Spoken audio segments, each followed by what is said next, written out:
So good morning guys. तो चलिए start करते हैं आज के यानी कि 30 अक्टूबर के इंपॉर्टेंट करंट अफेयर्स को। देखिए पहला प्रश्न क्या है। अभी हाल ही में जम्मू कश्मीर बैंक के एमडी सीईओ के रूप में किसे नियुक्त किया गया है? तो आंसर होगा बलदेव प्रकाश को। तो बलदेव प्रकाश इनको जम्मू कश्मीर बैंक के एमडी सीईओ के रूप में नियुक्त किया गया। और ये किनका स्थान लेंगे? आर के छिब्बर का स्थान लेंगे ये। बाकी सिद्धार्थ लाल ये आयशर मोटर के एमडी सीईओ बने थे। शांति लाल ये इंडियन बैंक के एमडी सीईओ बने थे। और प्रदीप कुमार पांजा ये कर्नाटक बैंक के एमडी सीईओ बने थे। वैसे जम्मू कश्मीर बैंक का हेडक्वार्टर कहाँ मिलेगा आपको? श्रीनगर में बनेगा। और याद रखना जम्मू कश्मीर बैंक के एमडी सीईओ अब कौन होंगे? बलदेव प्रकाश। पढ़ते हैं आगे। फिर बताइए, हाल ही में किस राज्य के मुख्यमंत्री ने विश्व का पहला फीफा फॉर स्कूल प्रोग्राम को लॉन्च किया? तो आंसर होगा उड़ीसा ने। तो अभी उड़ीसा के जो मुख्यमंत्री है कौन? नवीन पटनायक। उन्होंने Kalinga institute of social science में स्कूलों के लिए भारत का पहला फीफा फुटबॉल फॉर स्कूल कार्यक्रम को लॉन्च किया है। तो फुटबॉल फॉर स्कूल कार्यक्रम ये फीफा के द्वारा संचालित एक महत्वाकांक्षी विश्वव्यापी कार्यक्रम है, जिसका उद्देश्य क्या है? लगभग 700 मिलियन बच्चों की शिक्षा, विकास और सशक्तिकरण में योगदान करना। फीफा आपको पता है वर्ल्ड वाइड फुटबॉल को रेगुलेट करने वाली बॉडी है। इससे 2 पॉइंट याद रखना। फीफा का हेडक्वार्टर ज्यूरिख स्विट्जरलैंड में। फीफा के प्रेसिडेंट ज्ञानी इन्फेनिटो। अभी फीफा रैंकिंग आई थी, उसमें भारत 106 नंबर पे है। टॉप पे बेल्जियम बना हुआ है। और डूरंड कप किसने जीता? एफसी गोवा ने जीता है। कहां पे हुआ था? कोलकाता में हुआ था। उसी तरह से यूरो कप 2020 किसने जीता? इटली ने जीता। किसको हरा करके? इंग्लैंड को हरा करके। और कोपा अमेरिका 2021 जीता अर्जेंटीना ने ब्राजील को हरा करके। 2022 के फीफा वर्ल्ड कप कहां पे होंगे? कतर दोहा में होंगे। और एएफसी महिला एशिया कप 2022 ये कहां पे होंगे? मुंबई और पुणे में होंगे ये। और फुटबॉल से आपको याद आता होगा बाईचिंग भूटिया का नाम, जिनके नाम पे स्टेडियम भी बनाया जा रहा है। कहां पे? नामची सिक्किम में। तो ये सारे पॉइंट्स आपको ध्यान रखने। बढ़ते आगे। और हाँ गाइस, देखिए इंडिया के टॉप बैंक के एडुकेटर्स एक बार फिर अनअकैडमी पर आपके लिए ला रहे हैं ढेर सारी फ्री क्लासेस। तो अनअकैडमी की हर क्लास कंडक्ट की जाती है आपके बैंक की हर परीक्षा की तैयारी को और भी ज्यादा मजबूत करने के लिए। और ये सारी फ्री क्लासेस आपको मिलेंगी अनअकैडमी पर, जहां पर आप अपने फेवरेट टीचर के साथ अपने घर से अपने पर्सनल शेड्यूल के हिसाब से पढ़ सकते हैं। और अनअकैडमी की हर क्लास आप लाइव नहीं तो बाद में रिकॉर्डेड सेशन के द्वारा भी अटेंड कर सकते हैं। और अगर आप चाहें तो क्लास को डाउनलोड करके ऑफलाइन भी देख सकते हैं। और आप लाइव क्लास में आस्क अ डाउट फीचर के द्वारा टीचर से अपने डाउट भी क्लियर करवा सकते हैं। और आप लाइव क्विजेज और टेस्ट सेशन भी अटेंड कर सकते हैं, जहां पर आपको अपनी लाइव रैंकिंग भी देखने को मिलेगी। और अनअकैडमी पर टोटल 12 भाषाओं में क्लासेस कंडक्ट होती है। तो आप अपनी फेवरेट भाषा में क्लास अटेंड कर सकते हैं। आप अपने टीचर के साथ इंटरेक्ट कर सकते हैं, लाइव पोल में पार्ट ले सकते हैं। और ये सभी फीचर आपको मिलेंगे एक ही प्लेटफॉर्म पर, एक ही सब्सक्रिप्शन के साथ। तो आज ही सब्सक्राइब करें अनअकैडमी पर और इन सभी बेनिफिट्स का लाभ उठाइए। और हाँ देखिए, अगर आप मेरा कोड जो कि है क्रेक एग्जाम 10 यूज करते हैं तो आपको एडिशनल 10% का इंस्टेंट डिस्काउंट भी मिलता है। तो आपको इन सभी क्लासेस के जो लिंक हैं वो नीचे डिस्क्रिप्शन में मिल जाएंगे। तो वहां जाकर के आप इन सबका बेनिफिट उठा सकते हैं। फिर बताइए, हाल ही में एम्स में एक जंग लड़ते हुए नाम की पुस्तक को किसने लिखा है? तो आंसर होगा रमेश पोखरियाल निशंक। जानते हो कौन है ये? हमारे पूर्व केंद्रीय शिक्षा मंत्री हैं। वर्तमान में तो धर्मेंद्र प्रधान है। तो रमेश पोखरियाल निशंक इन्होंने ये बुक लिखी है। कब लिखी थी उन्होंने ये बुक? जब दिल्ली के एम्स में कोविड-19 में उनका इलाज चल रहा था। और अभी उन्होंने इसकी एक प्रति प्रधानमंत्री नरेंद्र मोदी को भी भेंट की है। तो याद रखना, एम्स में एक जंग लड़ते हुए नाम की बुक को लिखा है रमेश पोखरियाल निशंक ने। बाकी आपको याद होगा गुलजार ने एक बुक लिखी थी, कौन सी? Actually I meet them a memoir. SBI के पूर्व अध्यक्ष हैं ये रजनीश कुमार। इन्होंने भी बुक लिखी है द कस्टोडियन ऑफ ट्रस्ट। और सुब्रमण्यम स्वामी ने कौन सी बुक लिखी? Human rights and terrorism in India. तो ये ध्यान रखना। बढ़ते आगे। फिर अगला प्रश्न है, अभी हाल ही में केंद्र सरकार ने किसकी अध्यक्षता में प्रधानमंत्री के आर्थिक सलाहकार परिषद का पुनर्गठन किया है? तो आंसर होगा डॉक्टर बिबेक देबरॉय। तो आर्थिक सलाहकार परिषद इसका पुनर्गठन किया गया है। और कौन इसके अध्यक्ष बन गए हैं? कौन इसको हेड करेंगे? डॉक्टर बिबेक देबरॉय। कितने सालों के लिए अपॉइंट किया गया? 2 सालों के लिए। तो इस आर्थिक सलाहकार परिषद का काम क्या है? प्रधानमंत्री को सलाह देना। अच्छा, डॉक्टर विवेक देबरॉय, आपको याद आता होगा एक प्रश्न, अगर आपसे पूछा जाए मान लो कि रेल बजट को किस समिति की सिफारिश पे आम बजट में विलय किया गया था, मर्ज किया गया था, ये बात है 2017-18 की, तो आंसर होगा विवेक देबरॉय समिति। और अगर इसका उल्टा प्रश्न पूछेंगे कि रेल बजट को किस समिति की सिफारिश पर आम बजट से अलग किया गया था, तो आंसर होगा एकवर्थ कमीशन। अच्छा चलो, एक प्रश्न मैं आपसे पूछता हूं, आपको ये तो पता ही है संसद टीवी का निर्माण कैसे हुआ? लोकसभा टीवी और राज्यसभा टीवी को आपस में मर्ज कर दिया और क्या बन गई? संसद टीवी बन गई। ये जो संसद टीवी बनी है, किस समिति की सिफारिश पे इसको बनाया गया? याद रखना, सूर्य प्रकाश समिति। और इसके पहले सीईओ कौन बने? रवि कपूर बने हैं। नाबार्ड की स्थापना आप जानते हो किस समिति की सिफारिश पे हुई थी? शिवरमन समिति की सिफारिश पे। कब हुई थी? 12 जुलाई 1982 में। वैसे 15वें वित्त आयोग के अध्यक्ष आपके कौन है? एनके सिंह है।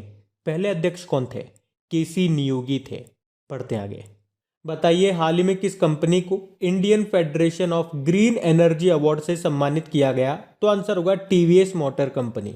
तो टीवीएस मोटर कंपनी को Indian federation of green energy के द्वारा इंडिया ग्रीन अवार्ड 2020 के तीसरे संस्करण में आउटस्टैंडिंग रिन्यूएबल एनर्जी यूजर से सम्मानित किया गया। और ये अवार्ड किसने दिया? तो केंद्रीय सड़क व परिवहन मंत्री जो है नितिन गडकरी, जिनका निर्वाचन क्षेत्र है नागपुर, उन्होंने ये सम्मान दिया। किसको? टीवीएस मोटर कंपनी को। तो ये ध्यान रखना। बढ़ते आगे। अच्छा बताइए, अभी हाल ही में किस राज्य में आवास योजना का उद्घाटन किया गया? तो आंसर होगा गुजरात में। तो अभी हमारे जो राष्ट्रपति हैं रामनाथ कोविंद जी, उन्होंने गुजरात के भावनगर में आर्थिक रूप से कमजोर वर्गों के लिए एक आवास योजना का उद्घाटन किया है। उन्होंने प्रधानमंत्री आवास योजना के तहत आर्थिक रूप से कमजोर वर्ग के लिए बनाए गए 1088 मकानों को सौंपा है। तो राज्य सरकार के अधिकारियों ने प्रधानमंत्री आवास योजना के तहत चल रही आवास परियोजनाओं के बारे में एक प्रस्तुति दी। अच्छा, प्रधानमंत्री आवास योजना क्या समझते हो इसके बारे में? तो ये भारत सरकार की एक पहल है जिसमें 31 मार्च 2022 तक 2 करोड़ किफायती घर बनाने के लक्ष्य के साथ शहरी गरीबों को किफायती आवास प्रदान किए जाएंगे। इसे कब लॉन्च किया गया था? 2015 में। प्रधानमंत्री नरेंद्र मोदी ने ही इसको लॉन्च किया था। अब बात करोगे यहाँ पे गुजरात की, तो ये रहा मैप में गुजरात। देखो, कैपिटल इसकी गांधीनगर है, जो कि कॉन्स्टिट्यूएंसी निर्वाचन क्षेत्र है अमित शाह का, जो कि आपके गृह मंत्री भी हैं और सहकारिता मंत्रालय भी संभाल रहे हैं। मुख्यमंत्री हैं भूपेंद्र पटेल, नए बने थे। गवर्नर आचार्य देवव्रत है। अभी हमने कल पढ़ा था कि यहाँ के मुख्यमंत्री ने गो ग्रीन योजना शुरू की है, जिसमें क्या होगा? निर्माण व औद्योगिक श्रमिकों को इलेक्ट्रिक व्हीकल लेने के लिए सब्सिडी दी जाएगी 30% तक। यहीं पे ही वतन प्रेम योजना शुरू हुई थी। आपको याद होगा गुजरात के कुनरिया गांव में ही बालिका पंचायत का आयोजन किया गया था। और गुजरात हाईकोर्ट सभी अदालती कार्यवाही का यूट्यूब पर सीधा प्रसारण करने वाला पहला हाईकोर्ट बना था। उसके अलावा भारत का पहला हरित औद्योगिक शहर ये कौन सा बना था? कांडला विशेष आर्थिक क्षेत्र, स्पेशल इकोनॉमिक जोन। और गुजरात में ही ई नगर मोबाइल एप्लीकेशन लॉन्च हुई थी। चलो बताओ, आप तो गुजरात के कितने स्थल यूनेस्को की विश्व धरोहर सूची में शामिल हैं? तो आंसर होगा 4। अभी चौथा कौन सा बना था? धोलावीरा, जिसका स्थानीय नाम है कोटड़ा दा टिम्बा। और इस तरह से ये देश का 40वां स्थल बना है। इसका संबंध हड़प्पा सभ्यता से है। बताओ, भारत का पहला समुद्री मध्यस्थता केंद्र कहाँ पे बनेगा? गांधीनगर में। देश की पहली इलेक्ट्रिक व्हीकल सिटी कौन सी है? गुजरात की केवड़िया। और दुनिया का पहला सीएनजी टर्मिनल स्थापित किया जाएगा गुजरात के भावनगर में। भारत का सबसे बड़ा मल्टी मॉडल लॉजिस्टिक पार्क बनेगा अहमदाबाद में। और दुनिया का सबसे बड़ा क्रिकेट स्टेडियम आप जानते ही हो, अहमदाबाद में है मोटेरा स्टेडियम, जिसका नाम प्रधानमंत्री नरेंद्र मोदी के नाम पर रखा गया। और यहीं पे गुजरात में आपको विश्व प्रसिद्ध सोमनाथ मंदिर भी मिलेगा, जिसके ट्रस्ट के अध्यक्ष बने हैं प्रधानमंत्री नरेंद्र मोदी। और ये पद संभालने वाले वो दूसरे प्रधानमंत्री हैं मोरारजी देसाई के बाद में। उसके अलावा ड्रैगन फ्रूट का नाम गुजरात ने बदल करके क्या कर दिया था? कमलम कर दिया था। भारत का पहला समुद्री संग्रहालय स्थापित किया गया गुजरात के लोथल में। और भारत का पहला डायनासोर पार्क व म्यूजियम ये गुजरात में महिसागर जिले में स्थापित किया गया। उसके अलावा देश का पहला प्रवासी सेल ये सूरत में खोला गया। सूरत जिसे सिल्क सिटी या डायमंड सिटी भी कहते हैं, किस नदी के किनारे स्थित है सूरत? तापी नदी के किनारे। तो ये सारे पॉइंट आप ध्यान रखना। बढ़ते आगे। फिर बताइए हाल ही में अंतर्राष्ट्रीय इंटरनेट दिवस ये कब मनाया गया? तो आंसर होगा 29 अक्टूबर को। तो पहली बार इंटरनेट के उपयोग का जश्न मनाने के लिए दुनिया भर में हर साल 29 अक्टूबर को ये इंटरनेशनल इंटरनेट डे के रूप में मनाया जाता है। अब 29 अक्टूबर को ही क्यों मनाते हैं? एक्चुअली में 29 अक्टूबर 1969 को एक कंप्यूटर से दूसरे कंप्यूटर में पहला इलेक्ट्रॉनिक मैसेज भेजा गया था और उस समय इंटरनेट को आर्पा नेट के नाम से जाना जाता था।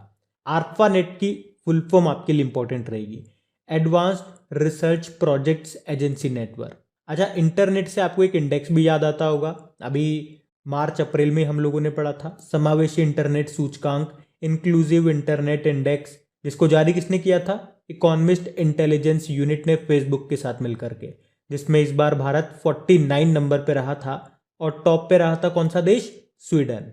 वैसे 29 अक्टूबर को वर्ल्ड सोराइसिस डे के रूप में भी हमने मनाया। तो सोराइसिस कह दीजिए या सोरियाटिक, या ऑर्थराइटिस से पीड़ित लोगों के लिए जीवन में सुधार के संबंध में जागरूकता पैदा करने के लिए मनाया जाता है हर साल 29 अक्टूबर को वर्ल्ड सोराइसिस डे। थीम क्या है इस बार की? एकता के लिए कार्रवाई, यूनिटिंग फॉर एक्शन। सोराइसिस ये एक प्रकार का त्वचा रोग है जिसके कारण त्वचा की कोशिकाएं 10 गुना तेज हो जाती है, जिससे त्वचा पर सफेद शिल्कों से घिरे उबड़ खाबड़ लाल धब्बे बन जाते हैं। तो ये भी ध्यान रखना। बढ़ते आगे।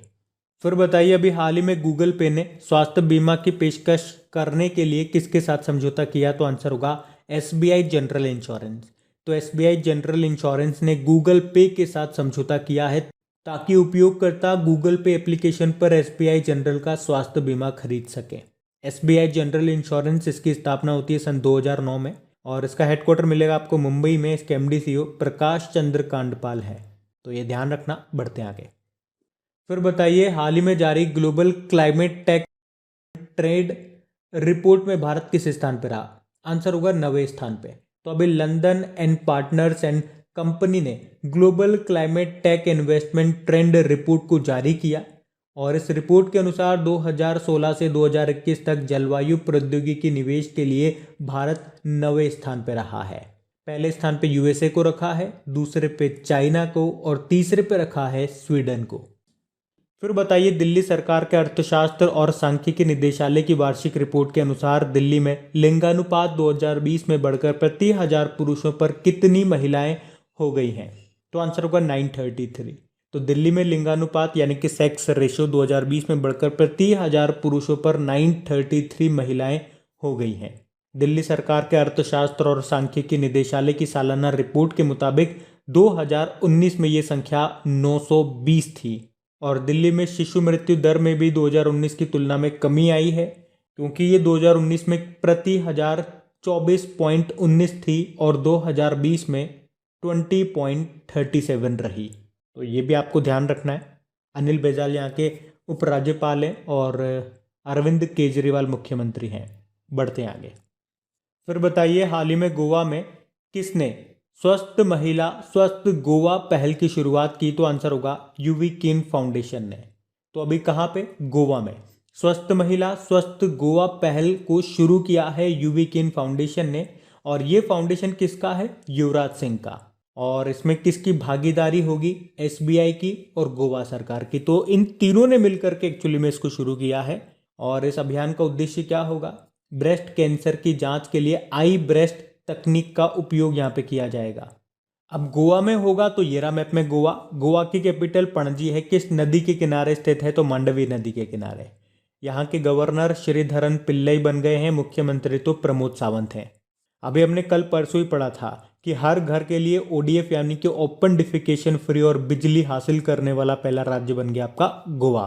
उसके अलावा देश का पहला रेबीज मुक्त राज्य भी आपका गोवा ही है। 100% हर घर जल वाला राज्य भी गोवा है। यहीं पे ही मुख्यमंत्री देवदर्शन योजना भी शुरू हुई थी। भारत की पहली हरित ऊर्जा अभिसरण परियोजना यानी कि ग्रीन एनर्जी कन्वर्जेंस प्रोजेक्ट ये गोवा में ही स्थापित की जाएगी।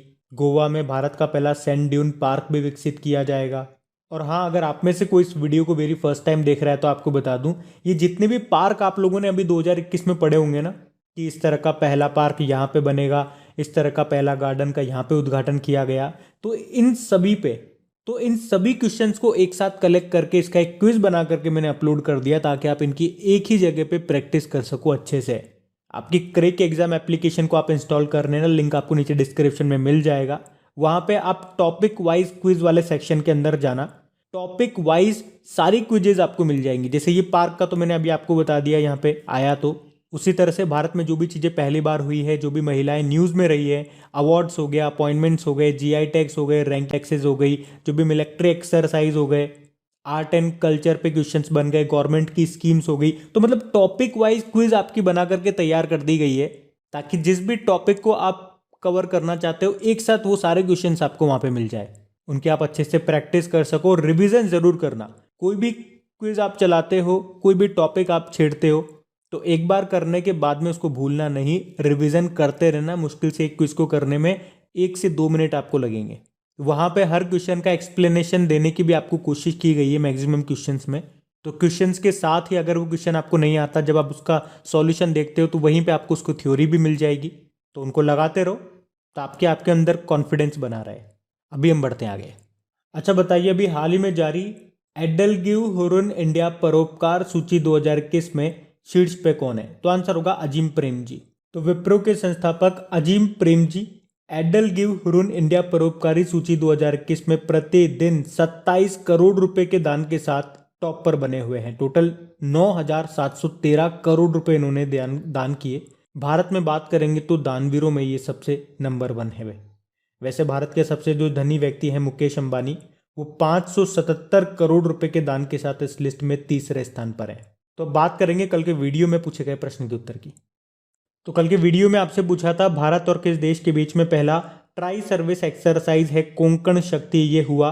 तो भारत और यूके के बीच में ये हुआ। कहाँ पे? अरब सागर में। आप सभी ने प्रश्न का बिल्कुल सही उत्तर दिया है। और गाइज, अगर सेशन अच्छा लगा है तो इसे लाइक करके दोस्तों के साथ में शेयर जरूर कीजिएगा। Thank you guys.